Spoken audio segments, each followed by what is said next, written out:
Hi guys, and welcome to episode 5 of the F1 Debate Show. My name is Elsie. And my name is JT. Yep, and welcome. And in this video, we're going to be discussing some of the key points between the Australian Grand Prix and the coming Bahrain Grand Prix. And we'll start off with the Halo cockpit. Now, as you know, it's been designed and tested in winter testing in Catalonia. But there was a few things that happened even in the first race that turned heads towards what if we had it, would it make it actually safer or would it make it worse? And now the two points to discuss are Kimi Raikkonen's fire in the cockpit. Yes, his fire that was probably going to spread in the cockpit, but when he came into the pit, and also obviously the main point which everyone would have saw is Fernando Alonso's crash with Esteban Gutierrez.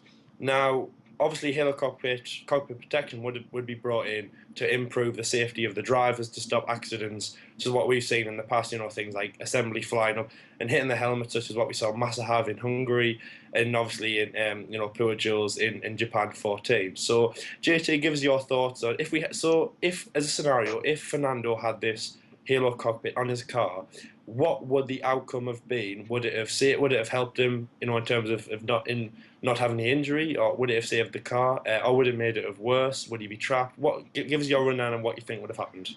Well, first of all, it would easily have trapped him because of the position of the car. I mean, you've seen the way he got out of the car, like so under the car, then up over it. That would have he wouldn't have got out that way. Um, he was lucky in a way because his car didn't catch fire. Now, if his car had caught fire and he had the Halo cockpit design on, then that would have been like a cause of concern. Now, obviously, say as like you said with Kimi Raikkonen, he would have been slightly trapped once his car was on fire. Um, and I think it's an absolutely stupid idea because, as I said, if the Fernando's car was on fire, he would have been trapped, and it could have potentially killed him, depending if people didn't react quick enough. But luckily, they didn't have it on, and he was able to get out no problem at all. Even if the car was on fire, he would have just got out no problem at all. Fire marshals straight away there, and to me, it's a stupid design as well because it goes over the heads of the drivers, Yeah. and again that's just preventing them from getting out from different scenarios like that. And obviously it's an ongoing debate that will spread over till Yeah. to actually make a decision about it, Oh yeah. in my opinion. But no, in my opinion, a very very stupid idea. Now, in obviously, I don't know if you saw, but there was a new design for Red Bull, which was Yeah. not something that would, trap the driver from No, getting no. out. Would almost like a bit of some glass, like a glass windscreen. Would Hmm. that save them? Or would that help them, if anything? it it wouldn't prevent something like a tire. Say a tire were to fall off and would come down, bounce, hit the driver on the head. That wouldn't prevent that. But it Yeah, depended on the strength, because I don't know what material they would use for yeah, that glass. Obviously they'll probably use some sort of like well, not bulletproof, but like something really really strong, like similar to what you would use on a bulletproof car. You know what I mean? Not that yeah, yeah. F1 cars are gonna get guns or something like Mario Kart where they're gonna shoot the car down or something like that. But that'd be pretty cool. That's a good idea. That. That would If you're be. watching, consider that. But Oh no, yes, of course. oh yeah. But they would use a strong fabric Yeah, type of thing across the windscreen to prevent any like as we saw with 2009 Massa where a spring came and hit him on the head. That yes, would just ricochet off it, bounce away. That would be great to see. yeah, Um, but then you've also got maybe if the car does flip over, then maybe then again, are you still trapped? yeah, Because obviously with it being like it's giving you less room to get out, but then you've got a better chance of getting out in terms of the Halo design because obviously you've got that little bar that comes over your head. But yeah. that is just across your screen, so you can easily like maybe not easily, but better than that to get out. So maybe that could be the way forward, but that's still not solving the problem of something else coming in to hit you on the head, or No, something coming over like upwards and then downwards into you, which might not cause as much damage, but it yeah, might still affect a part of your body somehow. yeah. I But mean, the FIA have got to get into the heads that everything's dangerous. Even walking around in your own house is dangerous. And just on another topic, I remember watching years ago about how to get your super license. Obviously for Formula One drivers, yeah, and oh yeah, Martin Brundle went through some of the tests, and one of them, which was obviously a very stringent test, and if you failed, you had to keep redoing it until you got it right, a bit like your driving test. and it was that you had to get out of the car within 5 seconds and then Hmm. replace the steering wheel within Oh 30. yes, I remember. I remember Yeah. seeing that. Yeah. So if they had the Halo cockpit, either the flip flop one, like Kimi Räikkönen had, or any other design, Mm. would that make it hard to get out? Like, I mean, because anything could go wrong, and also as Yeah. well, I mean that test is so it's 10 seconds to get out and replace the steering wheel. Obviously, 5 seconds for your safety, and for the Yeah. other five for say par firming. And obviously, you have to put the steering wheel back as a regulation. Um, Obviously they're doing that in case of a fire. Like with Kimi in the pit lane, I mean, maybe not at the moment. Obviously, fire, of course, is dangerous around, engines and turbos and all this. But just think of the refueling days, like some of those fires that we had in the pit lane, Hmm. and the Yeah. drivers I had to mean, leave out of the car so soon. Some of them even leapt out and then fell on the floor, because they didn't think about trying to land on the feet. And it was almost like you get out or you'll burn to death. pretty much. Yeah. Obviously, not maybe like graphic, but this will, if anything, the FIA might be in this world in terms of that kind of danger. Mm. And then obviously all the other things like if there's fog, condensation, water like collecting the rain, other things. It's not a this isn't the way forward. I mean, I'm always going to state that, but and also I think these next races, if anything happens, because we all love a good crash. Obviously, as long as the drivers don't get injured. And hopefully these races will prove to the FIA, turn around and almost point at them and say, you've look at this stupid design you've done. So technically, the FIA, well, they've already botched up one thing, which is the qualifying, and the second thing is the cockpit. And now JT is going to go into detail about the abysmal qualifying we saw on Saturday. I mean, definitely it was absolutely a shocker of a qualifying. I mean, FA has made some bad decisions in recent times, but this has to be one of them. One of the worst ever decisions, but not even F1, but maybe in sport in terms of changing the rules or whatever. And I mean, it's like we said in the review show of Australia, we said Q1 was good, Q1 and Q2 were good, Q3 was shocking because 3 minutes got to go. There's no cars on track. Everyone had finished because they're not going to get around in time. And obviously there has been talks in the press lately, as there always is, about the possibility. Obviously, they're going back to the old qualifying, obviously where you had, I think it was 15 minutes, 12 minutes, and 10 minutes in Q1, Q2, and Q3. They're going back to that for Bahrain. Yeah. But there is reports in the media that the FIA are going to try and tweak it so that Q3 will be, I think, you able to have longer to have a qualifying lap, or how I would like to see it, Q1 have as like you said, a 90-second like knockout. Same with Q2, but Q3 just leave it as it is. Yeah. 8 drivers, shoot it out for pole position. Yeah.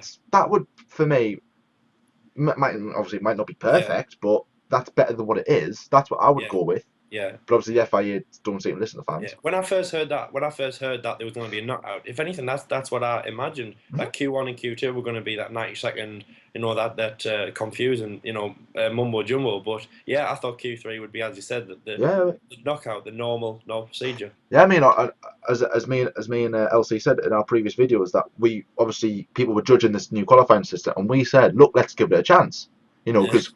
But obviously, we gave it a chance, and we're saying no. After one weekend, we're saying no more of it. We don't want to see it ever again. It's an absolute joke what the FIA are doing to the sport and to all the rules and everything. But no, everyone said it at the team principals. Obviously, his first interview, he said, "Sorry, fans. Sorry, everyone. This has been terrible." Apologise, but at the same time, it's like it's not their fault.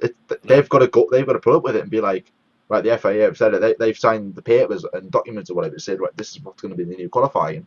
Yeah. So the teams have right, we've got to understand these rules as quickly as possible to try and get the best out of our car. Try and see, right, how can we gain 2/10 in that time limit in between Q1, Q2, and Q3, depending on how far they go. Which has put more pressure on the teams because you've got obviously more rules in terms of tires. You've got no radio communication, so you've got to learn how to. Learn the driver how to control the car on its own without any aid. So it's a lot of pressure going on these teams and team managers and race engineers and stuff. Teach the driver how to drive. Pretty much. I mean, because obviously there's been so much aid in the past, God knows how many years, and obviously now they're starting to learn how to actually properly drive themselves. I do how really it should like be. that though. That now the drivers have, because in obviously in Italy last year, Italy 15. That they changed not the clutch, but they changed the start of Oh the yeah. seat, Oh yes. and that was a really good. I loved that because it just gave more control to the drivers. I mean, I don't know why I don't know why Formula One. It seems like the drivers had the hands held more so than other Yeah. formulas, other racing. Uh-huh. And I don't know why, I mean, they're the drivers at the end of the day. The teams do a lot of the work, and it's Formula One is at the end of the day team heavy. You know what I mean? It Yeah. actually favours more the teams and the drivers, in terms of who does the work and all that. But still, the drivers should be they're there for one reason. Mhm. If I had me, if I drove a Formula One car badly, but I was told how to drive by someone in my ear, then I wouldn't do a half bad job. Yeah, exactly. I mean, obviously, this is going to take on to our other point that we were going to say because there's a thing came out today about thing with Sebastian Vettel, Jenson Button, Alex Verts, and a couple of others from the British Drivers Racing Association. I think that's what it's called. I could be wrong, but it's basically saying that F1 should be the sport it was when they were growing up, like in the 70s, 80s, 90s. Proper down earth racing. How flat out, none of this tyre saving, none of this fuel saving malarkey. Just go for it, go for broke, race your teammate. If you crash, that's your own damn fault. But obviously, there's only one thing that's why we all have these rules is money. That's Yeah. all it is about, and that's the massive issue with Formula One these days. Money. That's all. Big teams get loads of money, small teams get no money. Bernie gets richer. We get more annoyed, and Yeah. that it goes round again. 2015, 2016, 2017, and I mean, as like we said, we keep changing all these rules to save fuel. Obviously, they're not going to bring back refueling because obviously No. there was talks about this. Unfortunately. Unfortunately, not because it's too expensive Yeah. and stuff. And it's like just no, there is a way around it, but it is frustrating when you think about it. It's frustrating talking about it. If I'm honest with you, all F1 fans will feel the same. Yeah, it really is. And And I mean, sorry. One yeah. of the things that you brought up, JT, about the money. I mean, you're so right. Unfortunately, that's the strong Formula One. There's 11 teams on the grid.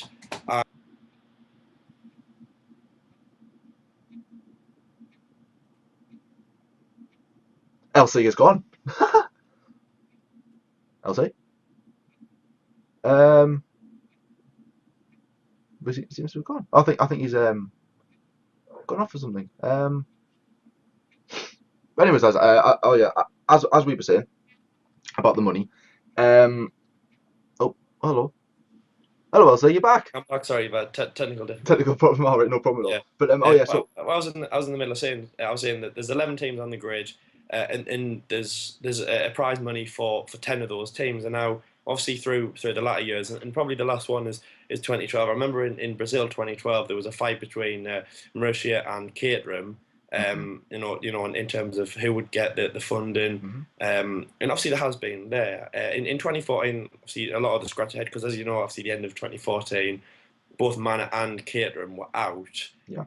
Manor came back, as you know, but from Russia onwards, and obviously, as I say, I mean, Marussia being out after Russia was probably the worst timing for them. After Jules' crash. But they were both out because of finance. So yeah, it's all money. That's destroying the sport. And if anything, the richer teams will win, and they'll get richer. There's no. I mean, how do you get out of that? I mean, I don't know because now, I mean, if you looked back at like 2002, 2003, it had like Jordan, Jaguar, Super Aguri as well back in 2007. But all the back market team, Minardi as well, they had loads of sponsorships on their car. Bearing in mind they were always at the back. Now, if you look at recent times, like the likes of Wayne Caterham, HRT, Manor, or Marussia, Virgin, whatever, they had barely anything on the car because now it's all about, as like we said, money in that. Sponsorships will want to be on the cars that are going to get on TV the most for advertising reasons. Obviously, not as much on the car, but obviously teams need sponsorships to work to fund. I mean, look at McLaren, covered in sponsorships. Then 2013, I mean, Vodafone didn't leave because of what happened because they announced at the start of 2013 that they were leaving, which I didn't find out till the end of the 2013 season, which was good. So then you had 2014. They had some sponsorships like your Santander, your Mercedes, and your Johnny Walkers and stuff like that. That's SAP. And SAP, don't forget SAP, the ultimate SAP. which we love. We That's love. probably why we love it. We just Right, love right. We're gonna go off topic a little bit, but randomly, me and Lyle were watching a football match, and there was a German team that had the word "sap" on it, and this is before the Formula One season, and we started giggling away like, as we do. We're kind of a little bit immature in a way, but we turn everything into Formula One. everything's a Formula One laugh in a way. But that had to be fine. Sap a little bit funny. It's a bit weird, but you know. But anyways, move back onto it. Yeah, Um, off topic a lot. and obviously in 2014 they had some sponsors, but in 2015 they had nothing. No main sponsorships. You know, Tag Heuer, I can't even pronounce the name. Tag Heuer. Yeah, Heuer. That's it's Tag Heuer. Heuer. oh no. There we go. See, Tag Heuer, we're sponsoring you. We want some money. Controversial. Yeah, well, Hashtag. I need to get a Tag Heuer watch. Hashtag controversial. Hashtag it. But so yeah, and obviously this season they've got that Chandon, which I think, if I'm correct, provide the champagne now, because if you looked on the podium, it has the Chandon Yeah. logo on the podium, and I heard that is it. I don't know the name of the champagne that used for the podium, but I believe that I heard that they were changing it, and I believe that's it. I could be wrong. I think it used to be something like Moet. Something, yeah. Yeah. I believe, because when you looked at the champagne bottles, they were different, and I'm sure it was the team that sponsored McLaren. Just one thing I want to mention about the podium. And I touched on it a bit, like Lewis and Nico have been friends, but everyone was in a friendly. I think they were all taking drugs on the podium because everyone was happy. I mean, Lewis and Nico were happy. I know. Smiling. What's everyone been happy for? They were happy, shaking hands, and also Mark. Obviously, you know Mark Webber doing the questions with Seb. Now it's almost like, I mean, I know it was 3 years ago, coming up to 3 years ago now, that obviously I mean, to be honest, their rivalry, their relationship wasn't great since, say, Turkey 2010 and stuff like that, but, you know, obviously the massive controversial issue that probably forced Mark into retirement a bit was the Multi-21 incident in Malaysia 13. So, but it just was amazing. It was just how they were both standing, both talking to each other. It was like nothing had gone on. I thought it was weird. Team. I thought it was really weird. I mean, it was just. I mean, obviously you had Hamilton was going. I think it was Hamilton was going to pour champagne over Mark's head, and he was like, "Whoa, no!" And then Vettel just went, "Hey!" They were both sharing. They were both. And Vettel was like, "I miss you as a teammate," and I was like, "No, I'm too old for Formula One, mate." I know he was. I was like, "Never know." It's like watching two of your best friends making up. You know, it was a similar. I was watching it now. It brought a smile. I mean, Mike. It brought a smile because it was like, after all they'd been through, after all of the hard times and all. I mean, actually, to be honest, in that incident, Sebastian was very immature. I always thought Sebastian was very immature when it came to that. I mean, I know he wanted a race, but you know, he was very starky. But obviously, that was off topic, and that was 3 years ago. But it was. I thought it was fantastic, and obviously the you know, the play and the what's it called, something like the cap mock throw gate. Yeah, you know, with what Vettel did with Hamilton, and it's just sad. I mean, it's not going to be like that Bahrain onwards. So say when it gets to, I don't know, Canada, China, which is the next race after Bahrain. It'll be back to normal. Actually, no, I think it'll be Bahrain. That's when they'll be cat and dog again. Yeah, well, they'll get fed up. I mean, Mercedes, both them will be on the podium. They'll get fed up with each other because they'll be swapping positions, and it'll be ridiculous. Obviously, Vettel will get annoyed that them you know, the both Mercedes are on the podium. But Vettel's a great guy. I mean, Ferrari has definitely changed him. At Red Bull, he was a bit. He was all for himself. He drove for himself. I mean, it's not bad, you know. That's why you're in Formula One, to succeed for yourself. But he didn't really care about the team so much. He only cared about the team when they were giving him championships and you know, left, right, and centre and wins. And obviously, was it 9 in a row at the end of the 2013 season? And you know, he was only happy with the team then, but he wasn't really supporting them, especially not with Mark.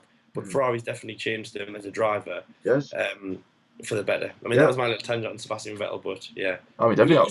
He's a much better. If anything, he's matured. Oh yeah, he's matured. I mean, we do see him more light in Vettel, as we do obviously with him having like little digs at the Mercedes last season. Yeah.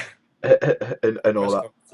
Oh yeah, definitely. But obviously, as you said about the team rivalry, I mean, between Webber and Vettel, I mean, it was a big moment, and everything. Obviously with Rosberg and Hamilton, but then you've got a new one brewing over at Toro Rosso with Max Verstappen and Carlos Sainz. Don't call me Junior.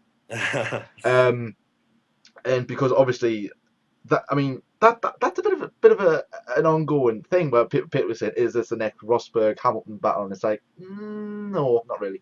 In my opinion, I don't think it is. I think it's just a It hasn't. one-off. It hasn't Frustrate kicked Max off. So Verstappen it being a hasn't stroppy kicked off yet. teenager. I was going to say it hasn't kicked off. So No, hasn't. no. It's only been one race. So, It is really, if it happens again in the next race, I think we're going to be in for a good season in the midfield. I but I hope think so. Max is being told, obviously, because as you know, him and Jos, father and son, obviously they'll be together, Yeah. and he'll give him all of his wisdom and advice, and he's probably told him to put your foot down with an iron fist. So that doesn't work. Your foot doesn't have a fist. I don't know what the expression is, but be be there, put your foot down straight away in the first race, almost the first lap of the first race, put your foot down, and he did.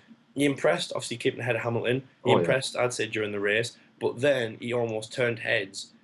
I'm not sure what you think about it. Do you not like Max after this? Do you think he's a bit starty? Do you think he's being a bit like rude and not very nice on the radio? Do you think he's not giving Carlos respect? Do you think he's not giving himself or the car respect? Do you think he's not giving the team respect?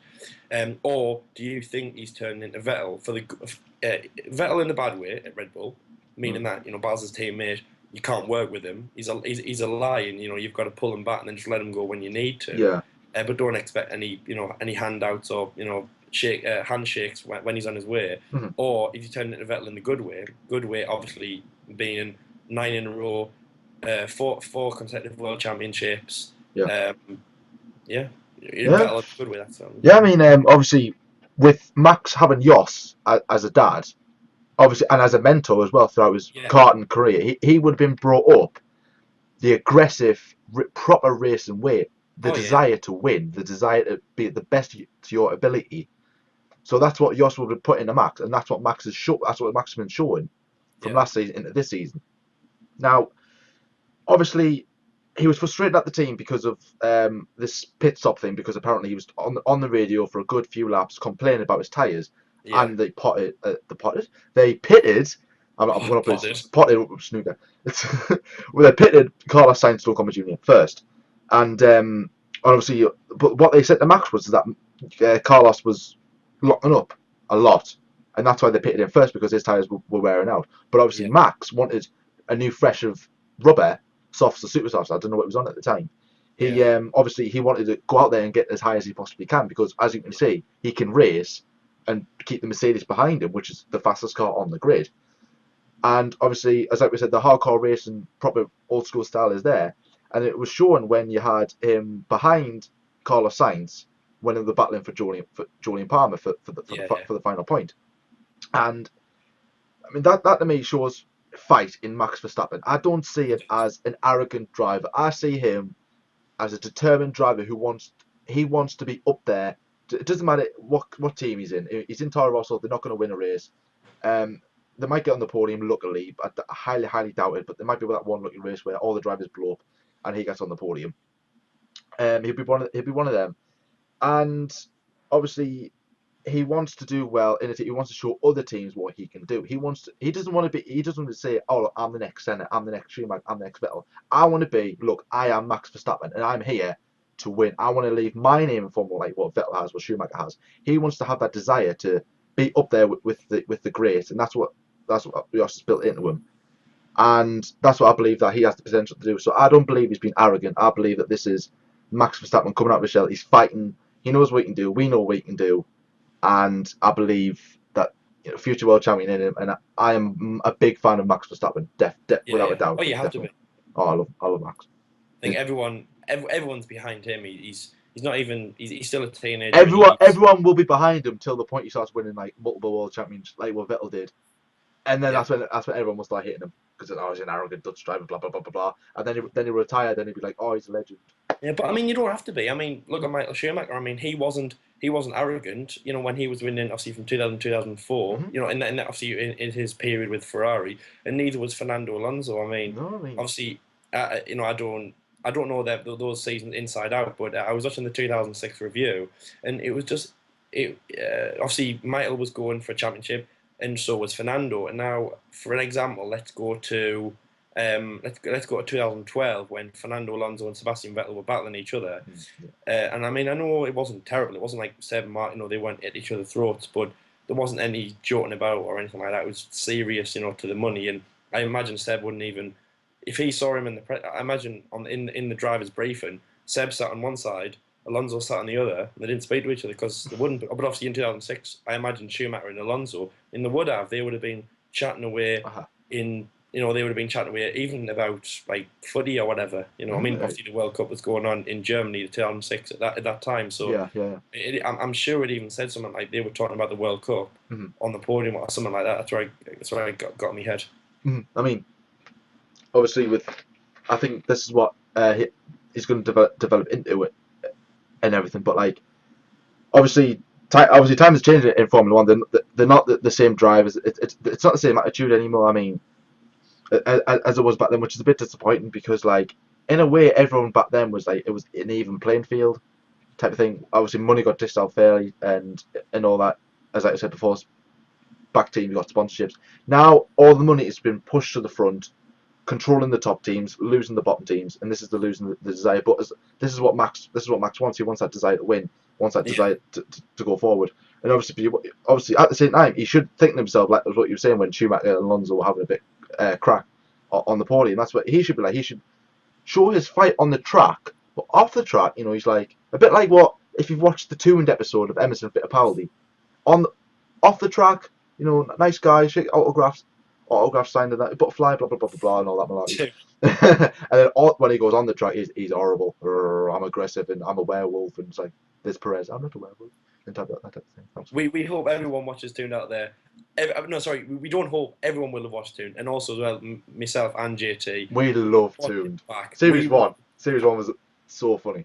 Even though series 2 in 13, obviously with Button and Checo wasn't as good. It wasn't. We still hope for them back. And also, I mean, why didn't they? I mean, they've got obviously Jensen. He's one of the funniest guys in the grid. He always makes jokes. He makes jokes for Martin Brundle and everything like that. And obviously Alonso does as well. Yeah. Actually, just on the topic, do you remember when Jeremy Clarkson used to call him Eyebrow Man? Who? Clarkson. Jeremy Clarkson. Oh yeah, I know Jeremy Clarkson. Yeah. Who did he call Eyebrow? Who did he call Eyebrow Man? Yeah, because it was when he was interviewing Hamilton like the first time. Obviously I think it was 2000. I think it was like something like the winter of 07. Because it was your 07 car on the grid, but obviously they were talking about the 2008 season. And then he said something like, "Are you going to try and get past Eyebrow Man?" Oh right. He was his teammate. Sorry, he was his teammate in 2007. That's why they were talking about him as well.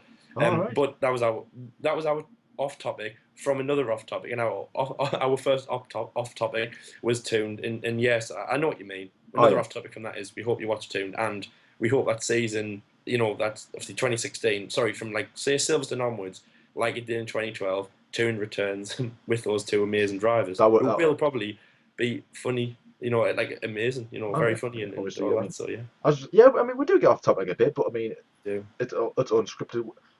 We basically talk what we're going to talk about, and if we get off topic, then that's it. It's still Formula One. It's not like we're going off to talk about football or something like that, or cricket. Let's talk football. No, really. Let's talk about football. But we just go off track, and that's what the F1 debate show is. Which obviously, which we made a video about what the F1 debate show is, obviously. Which you can go check it out if you're a little bit confused. If you're confused, then I don't blame you, because I mean, look at LC. He's confused. I'm confused. I'm confused all the time. I don't even know where I am. I don't know where. What's this? It's a mouse. Who are you? But this is the guys. This is the book. This book has got everything in it about what our plans and everything. I'm gonna give you 3, 2, 1. Oh, that's all you're getting. That's all you're getting. But anyways, guys, we're gonna wrap this up here. Thank you very much for watching. Thank you, LC, for introducing his first video. I thought you did very well. That was very good. I said to him just before the recording, "Oh, LC, do you want to record the video?" He was like, "Yeah, go on then." So I think this is going to be a little bit different. LC is going to record one episode. I'll introduce the other. That type of thing. Keep it going between us, because, as I've said, it's not a one-man show. It's a team game, and there'll be no multi-21s between us. Trust me. Get out of the way. LC multi-21. Who do I complain to though? I mean, do I ring up Skype? Multi-21. JT is a left pass. I'll tell Mourinho. Marina has faith in Jay taking push-ups. But so anyway, guys, thank you very much for watching. We hope you enjoyed this video. Also, don't forget to check us out on our Bahrain Grand Prix preview, which will be coming out next weekend, obviously for the race. But anyways, take care, guys. Thank you very much for watching. Like the video, subscribe for more brilliant F1 content, and I'll see you in the next video. Have a good Easter weekend, everyone. Oh yeah, and happy Easter as well, everybody across the world.